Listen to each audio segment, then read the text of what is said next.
Hey everyone, Suzi here, and today we're playing a Watcher of Realms. For today's video, we have 3 hero kits to take a look at. 2 new epics, including Xasny here, Thunkles, another epic, and this bad boy who's been seen around for a bit, Arlott, the Gravekeeper, a new legendary hero. So let's dive in and take a look at their kits.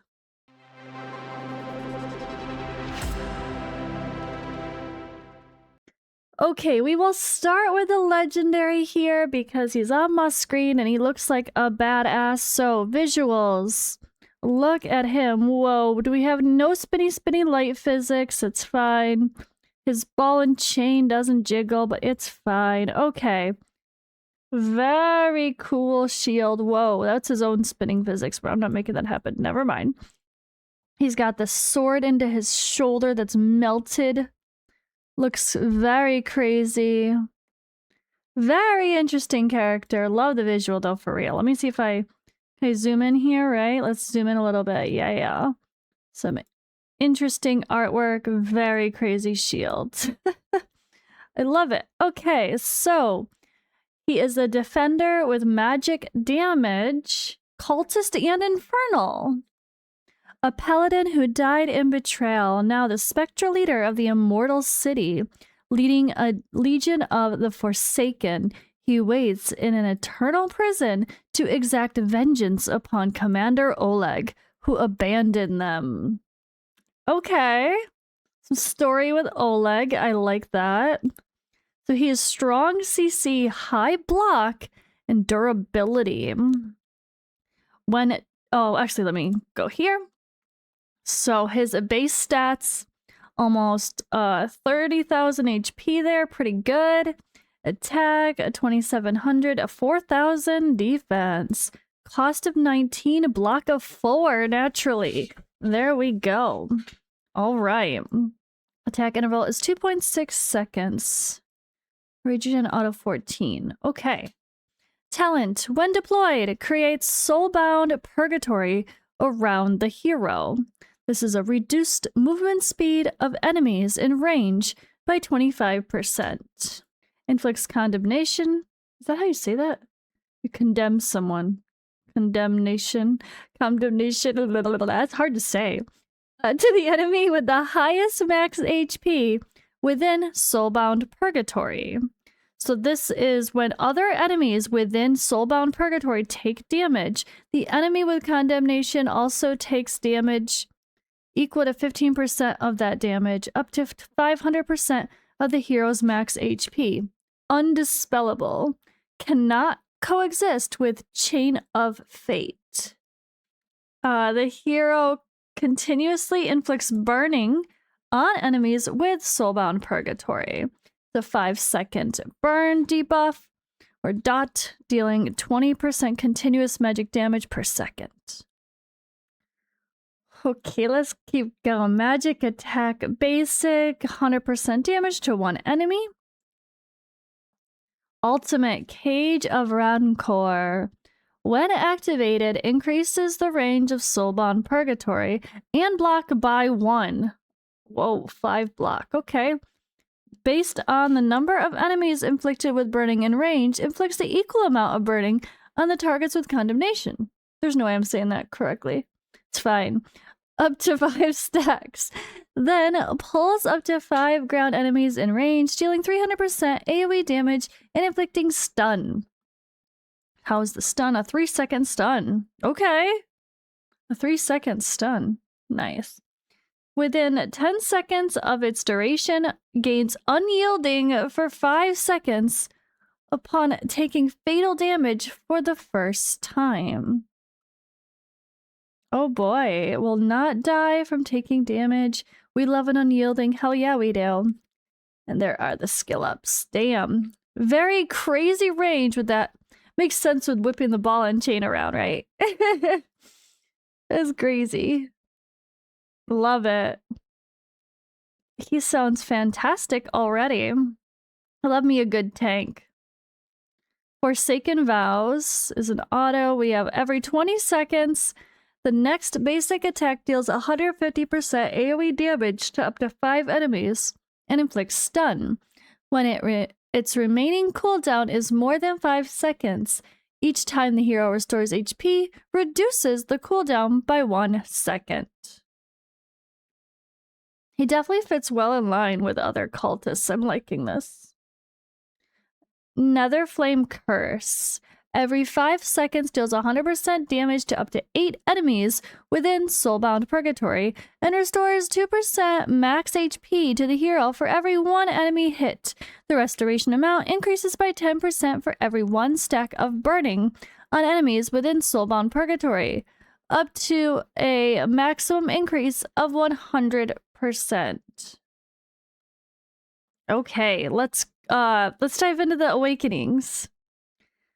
Soulbound Purgatory inflicts a vulnerability magic damage on enemies within it.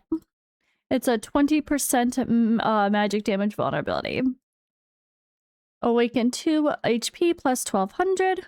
Awaken 3. When Nether Flame Curse hits the enemy with condemnation, triggers 3 extra times of damage and HP restoration effects. So more chances to stun as well, or no? I think no. All right, Awaken 4, all damage reductions plus 8%. And Awaken 5, during the ultimate, increases condemnation to, or damage to 30% from the 15%. Okay, so double the damage. Where was the stun? Okay. That's the next bit. Every 20 seconds, it just, yeah, okay, that's where that is. And on the ultimate. Interesting. I mean, I know tanks are probably the least exciting thing to get, right? But he looks badass. He sounds like he'll synergize great with a cultist team. He's definitely got the stats and the block to properly be a good tank. But does he have some potential for some damage as well? I think maybe not stressing over the magic damage part of his kit, though. Because his damage must be just based on attack, and you don't want that. But if he applies burning and other stuff there, you could at least get the help of the damage over time. But yeah, I don't know. I feel like he sounds like a fighter. The more I think, like a fighter that's gonna do damage and crowd control a little bit. But then he's got crazy tanks, so how the hell are you gonna build him? I guess with thanks to the unyielding, you might be able to get away with building him with a little bit of damage and squishier.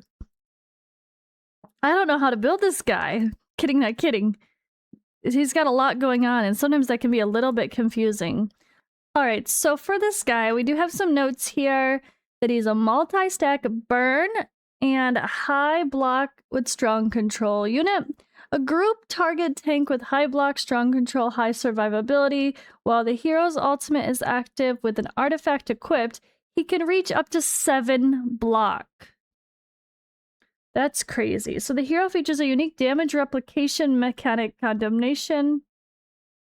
I really feel like I need to say that properly, but maybe I am and I just doesn't feel right.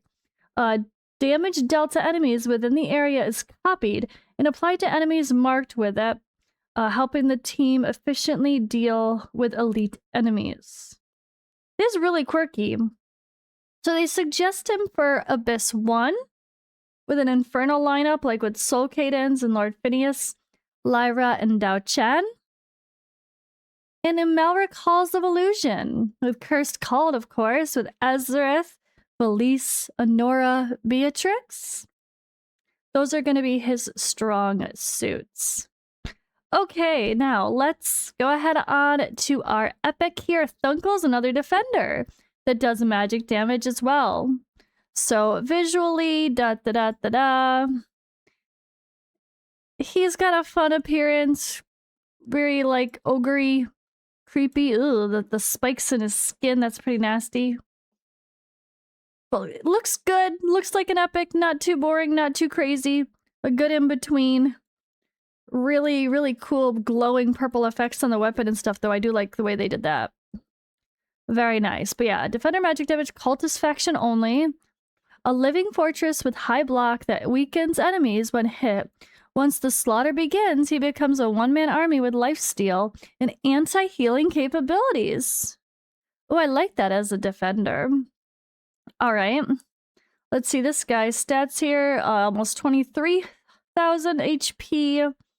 That's a step down from 30,000 with a defender. Oof. The bad part is about doing the legendary before this guy is this guy's just gonna sound so boring compared to the fancy legendary we just read. Oh god. It's fine. Almost 2,500 attack, and then defense of 3,200, cost of 18, block of 3, attack interval 2.4 seconds. Okay, talent. When taking damage from an enemy, has a 30% chance of inflicting a damage reduction on them. It's a minus 30% damage reduction. This is like your attack down. Very nice. I do love that. That makes a big difference. Basic attack is a magic attack to one enemy. Simple, simple. Deals damage to one enemy. I love when they just forget to put in multipliers. It's fine. Ultimate. After casting the ultimate, increases basic or max HP by 25% and expands basic attack range. Each attack deals 150% damage to up to 8 enemies and inflicts anti-healing on them. That's a fun other option for anti-healing. Interesting. I like that. For sure. And then we have Butcher's Frenzy. During the ultimate, increases block by 1, and each basic attack restores 11% of the hero's max HP. So this is actually really important because anti-healing, like this is unable to recover HP. It's only 3 seconds though, but you could time that just right with an execution type skill like a few people have, like even the OG VR now, right? This is just one of those things where like anti-healing was so important and necessary for certain stages once you get into Gear Raid 1 or Gear Dungeon 1. And having an epic that can help do that, I think is awesome. So he's gonna get overlooked because the new fancy legendary is just so much more fancy. But this is an important thing to remember. Not everybody has fully stacked accounts with everything. That a new player getting an anti-heal defender could be huge. That does AoE damage as well, right? That could be very helpful. Magic damage for clearing content early on. See, what was during the ultimate increases block by 1 and basic attack? Yeah, and each basic attack restores HP. Love that. Really love that. Okay, yeah, actually, First, I thought he was going to sound really boring, and his skills are simple, but it's solid, right? I think he'd be a great epic tank to get early on. Awaken 1, though. Let's keep going. When an enemy dies in range, increases max HP by 2%, stacking up to 16 times. Awaken 2, HP plus 1,200. Awaken 3, upon taking fatal damage, gains unyielding. This effect can only be triggered 1 time per deployment. Love that, though. Hell yeah. That makes him, like, be friendly with Baron. No, I don't know. We'll see. Awaken 4, all damage reductions plus 5%. And Awaken 5 increases the ultimate duration by 5 seconds. That's great. But does it increase the anti-healing itself? Does the anti-healing become 5 seconds or 5 seconds more? Or just the actual ultimate being cast, which after casting the ultimate increases that by that, and there's no time. Oh, for 15 seconds. Okay, no, so it goes to 20 seconds, but not necessarily this debuff any longer. Okay, got it, got it. And regarding his usage, so anti-healing, high survivability guardian, a ground anti-healing guardian or tank. When taking damage, hero applies a damage reduction debuff to enemies. The hero's ultimate increases block count, provides healing reduction, and his basic attack restores HP based on a percentage. Of course, he's going to be ideal in a cultist lineup and great for Gear Dungeon 1. Yeah, definitely love that. Okay, yeah, you need that anti-healing hero in the front. I could definitely see using him as that defender that pops off that anti-heal whenever all the enemies start to come close and everyone else blasts them instead of having to use a Artemis or Lysier or whatever. And like when you could actually just use a better mage instead that can just take them out even faster or easier, or extra survivability or rage boosting, or Dao Chen or something. I don't know. There's lots of options, right? For Gear Dungeon 1, but at least for progression, they've added 2 key epics to really push accounts. Well, that is Thunkles. I will have to check out their stories separately, of course, like usual when there's multiple heroes here. But let's end with this fellow, another epic who looks incredible. Now, this is an epic that looks like a legendary. He looks badass. They really did good with this. Oof, very cool. Nice effects, dramatic, interesting, intricate. Look at the eyes at the top of the crown thing. Oh my god, that's creepy. He's esotericist, blah. Warden of the Damned, Xasny? It sounds like Z, right? Usually Xasny. I'm probably butchering that one too. The ultimate executor and cruel enforcer of abyssal pacts. He hunts souls who violate their vows, using his bone scythe to imprison them eternally upon a wall of agonizing, withering flesh. He is the grim manifestation of breaching the contract. Ooh. He's your Reaper. Very creepy. Love it. Single target magic attack with offensive dispel. Fighter dealing a magic damage. Okay. At max level, we have just the basic attack range. Nothing fancy there. 14, almost 15,000 HP. 3,600 attack. A defense 2,700-ish. Cost is 17, a block of 2, an attack interval of 2.6. Alright, talent. Every 3 attacks gains attack interval decrease, which is a minus 15% attack interval. Physical damage reduction, so that's a plus 20% buff. And a magic damage reduction of the same for 5 seconds. When the ultimate is triggered, additionally dispels 1 buff from the target. Ooh, a buff dispeller with his ultimate. That's great because you can time it when you need it. And his ultimate extends the range. Okay. The basic attack, let's go back. Continuous magic attack. Deals 75% magic damage to 1 enemy 2 times. The ultimate Shadow Verdict absorbs shadow energy to increase attack range and change the attack to quadruple strikes. Each attack deals 50% magic damage 4 times to 1 enemy in range. This effect lasts for 10 seconds. And the passive deprivation, when successfully dispelling buffs from enemies, inflicts vulnerability, physical, and magic damage and damage reduction on them for 3 seconds. That does book up to a 20% for those debuffs instead of 10%. Should note that.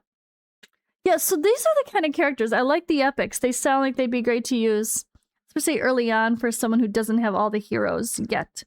Now, is he the best dispeller in the game? No, but I like that they're adding 2 epics to the pool that give a utility like this buff dispel or anti-healing that really it's only been requiring legendaries to push through content where you really need that one mechanic. So that I have to say, even though at first the epics just sound like, okay, cool, it's an epic, they're not as exciting, it's important that they're being mindful to add good epics that are going to give us utility for people to progress that might be gated behind content. Because the more heroes that are added to the pool, the less likely you're going to get that 1 or 2 legendary hero that you need for certain content. So we need epic options that maybe don't do as much damage but can get the job done, or give some utility but not all of it, you know? I think it's good. Okay, Awaken 1. Ultimate attack additionally inflicts stun. And that is a 1 second stun. Awaken 2, attack plus 5%. Awaken 3, restores 10% rage upon successfully dispelling enemy buffs, regardless of the number of buffs dispelled. Awaken 4, Rage Gen attack plus 2. And Awaken 5, ultimate duration plus 5 seconds. All right, now.